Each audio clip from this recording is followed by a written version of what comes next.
Hey guys, welcome back to my channel. My name is Lillian. If you're seeing me for the first time, hello. Please do me well, subscribe to my channel and turn your bell notification on so that anytime I upload a new video, you'll be notified about it, okay? Thank you to my OGs for always supporting me. I really appreciate all of you.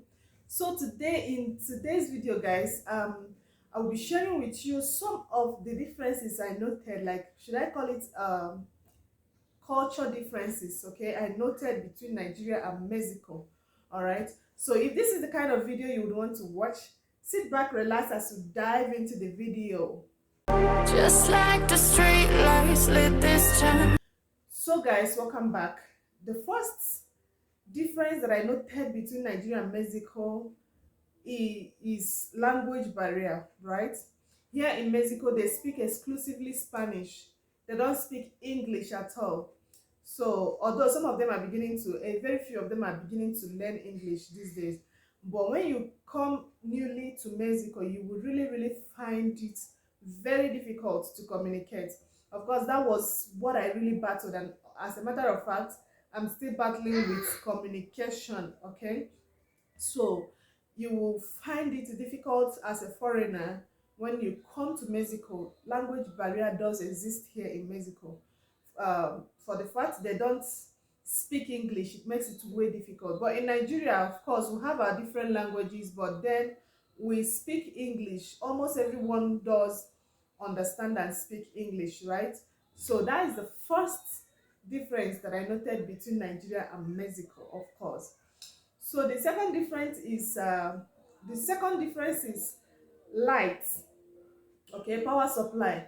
Like here in Mexico, there is constant. When I say constant power supply. Constant power supply. There is hardly power outage here in Mexico. Since I think it's almost 3 years I've been here, almost 3 years, and I can tell you that I can remember the number of times they took the light, and I can also tell you that the power outage didn't last or has never lasted more than 1 minute since I came here in Mexico. It's not been up to 10 times they disconnected the light. I'm not even lying, I'm not even exaggerating. This is just the fact, okay? So it makes business to boom here in Mexico. Like, of course, any country where there is constant power supply, business will flourish, undoubtedly flourish in such a country.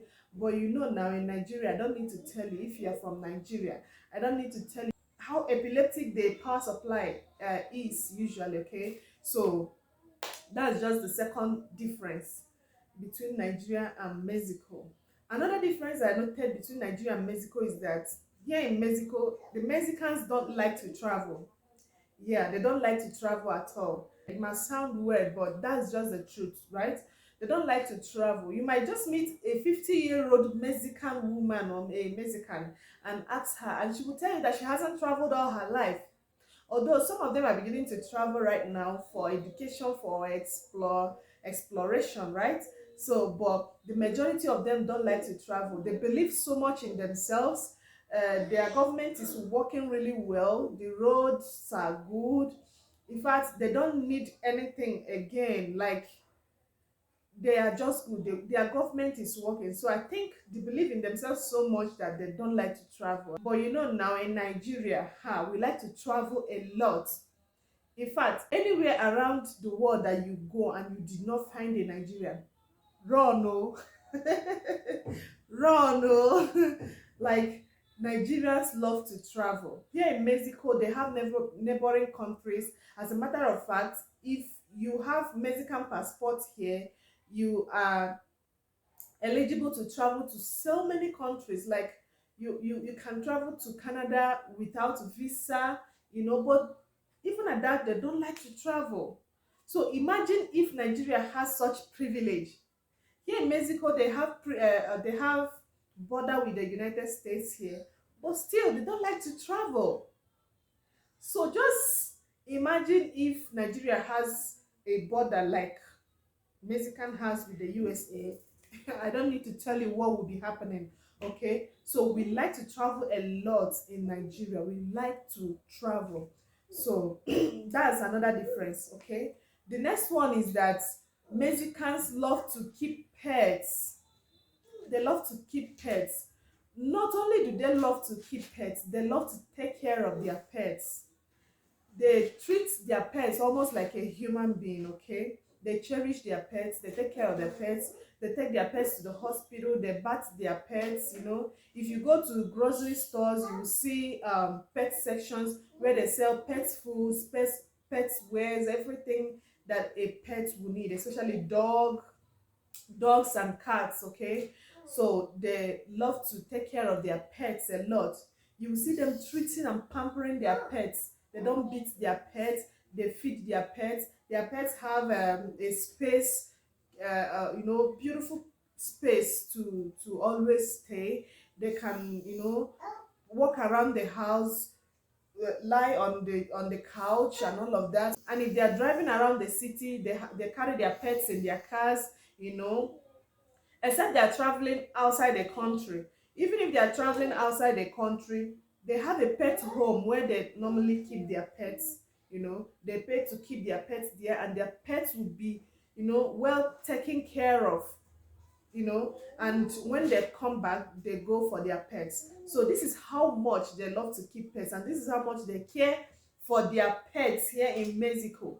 You dare not maltreat pets here in Mexico. They cherish pets, dogs, cats. They cherish them a lot, right? So, but back in Nigeria, I think there are just few of us that like pets. Naturally, we don't like pets. We don't like pets. Nigerians don't like keeping pets. And some of them that keep pets at home, they don't really, I'm sorry to say it, they don't really take good care of those pets, especially dogs. If a dog mistakenly touches your food, that dog is gone. Like, the kind of beating that dog will receive, the kind of beating that dog will receive, I don't need to tell you that. Okay, except a very few of them are like a very few Nigerians that love to keep and take care of their pets. Of course, when you treat a pet right, that pet will not have access to your the food that you want to eat. That pet will be satisfied and stay on its own. But when you don't feed a pet very well, that pet is likely to, like, mess with your food and stuff like that. So that's another difference, guys. The next difference that I noted between Nigeria and Mexico is that here in Mexico, they love, you know they love this public display of affection. You guys, the first time I came here, like, you see people romancing, kissing, and doing all the do's, around the streets, along the streets, and all of that. And it looked so weird to me. Like, it looks really, really weird to me. Oh my God. I was like, what is going on? But at a time, I was meant to understand that, look, this is their culture. So what do? I looked away. Okay, like, when I tell you public display of affection, no be small thing. They display their affection publicly a lot. But in Nigeria, who born you? Who born you to do such a thing? Like, we have this um moral teaching that you don't do that in the public. Like, it's a no, it's a no.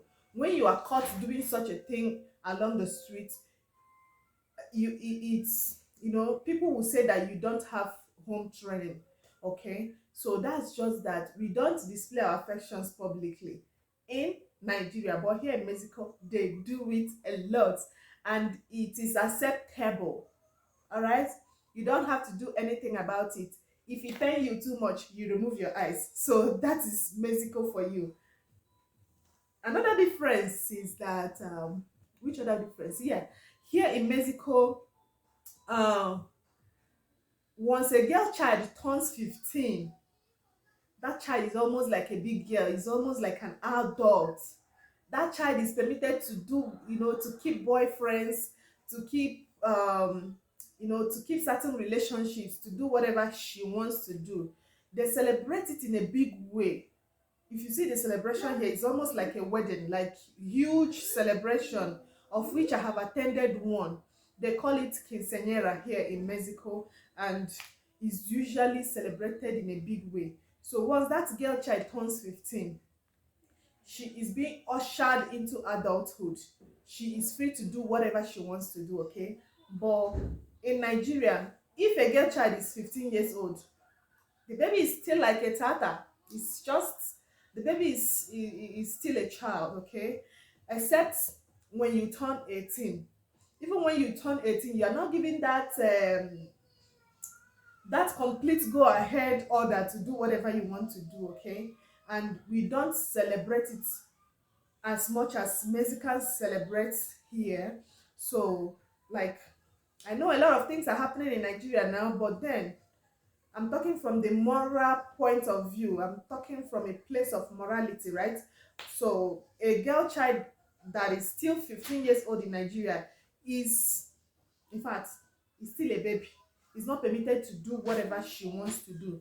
She is still under her parents' care and monitor. So, but here in Mexico, a girl child is a big girl, can do whatever she wants to do here in Mexico. Okay, so guys, another difference is that here in Mexico, being left-handed doesn't really matter. If you are left-handed, if you are ambidextrous, you use the both hands, it doesn't really matter here in Mexico. You can give somebody something with your left hand and that person will accept. You can give an elderly person something with your left hand, and it won't be a big deal. It won't be considered disrespectful. But in Nigeria, it is it's almost like an issue when you give an elderly person something with your left hand. It is a no, it's not acceptable. So that's another difference. Another difference is that here in Mexico, in most cases, elderly ones stand up for a child to sit down here in Mexico. It sounds weird, right? Yeah. For example, in train stations, in buses, once an elderly person sees a child, you know, who is standing up, the elderly person will gladly stand up for that child to sit down. But in Nigeria, you don't do that. The reverse is actually the case. A child stands up for an elderly person in Nigeria. Okay. If you don't stand up for an elderly person as a child in Nigeria, it is tagged disrespect. I mean, it will look as if you don't have home training, right? So that is another difference. Another difference is that here in Mexico, women have rights. Okay, though this gender equality was an issue here in Mexico, but you know currently women have rights and they protest a lot. Women do protest for their rights here in Mexico, and currently they have rights in Mexico. But back in Nigeria, women don't have rights. They see you as a mere woman, like what and why and all of that, so you don't have rights to so many things as a woman. So but here in Mexico, women have rights. The last difference, right? There are a lot of differences, like a lot of culture differences that exist between Nigeria and Mexico, but I think these are the ones I can remember. Another thing is that here in Mexico, there is food every corner. You can survive here in Mexico. There is food. Things are way affordable here, especially foods are way affordable here in Mexico. You see, along the streets, you see, people selling foods, selling tacos, selling different Mexican foods, and at a very low and affordable prices too. So you can really survive here in Mexico. But now in Nigeria, as I'm talking to you now, things are outrageously expensive in Nigeria right now. Even an average man can't even afford to buy everything that he needs for his family. So I think these are some of the differences that I spotted out between Nigeria and Mexico. So thank you for watching. If you watched up till now, thank you so much. I wouldn't want this video to be way too long. Thank you so much. I really appreciate you. Click on that red subscription button if you have not done that already, and turn your bell notification on so that whenever I post another video, of course you will be notified about it. Thank you so much, and I will see you in my next video. Adios.